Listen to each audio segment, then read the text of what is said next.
చెప్పింది, అమ్మా రోట్లో పాలు పోసి చల్లార పెట్టండి, ఆ పాము తాగుతుంది వచ్చని. ఆ పాము వచ్చి పాలు తాగుతుందని తెలిసి కూడా ఇంట్లో వృద్ధురాలు మరుగు పాలు పోసింది. ఈ పాము తిన్నగా వచ్చి రోలిక్కి పాలు రోజు తల్లి పట్టడం అలవాటు, ఆ పాలనుకుని తాగబోయింది. నోరు కాలిపోయి గిలగిలలాడి గబుక్కులు పడిపోయింది, ఆ కన్నంలో పడిపోయింది. పడిపోవడంలో చచ్చిపోయింది, శరీరం వదిలేసింది. తల్లి వచ్చింది, కడుపున పుట్టిన బిడ్డ చనిపోతే ఏడిచినట్టు ఏడ్చి అంత్యేష్టి సంస్కారం చేశారు. చేస్తే కల్లోకి వచ్చింది, ఇకపైన పావుల విషయంలో మన ఇంట్లో ఈ జాగ్రత్తలు తీసుకోవలసింది అని కలలో చెప్పింది.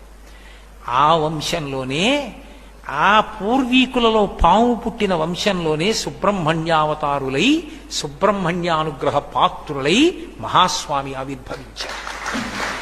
సుబ్రహ్మణ్య కటాక్షం అంటే అంత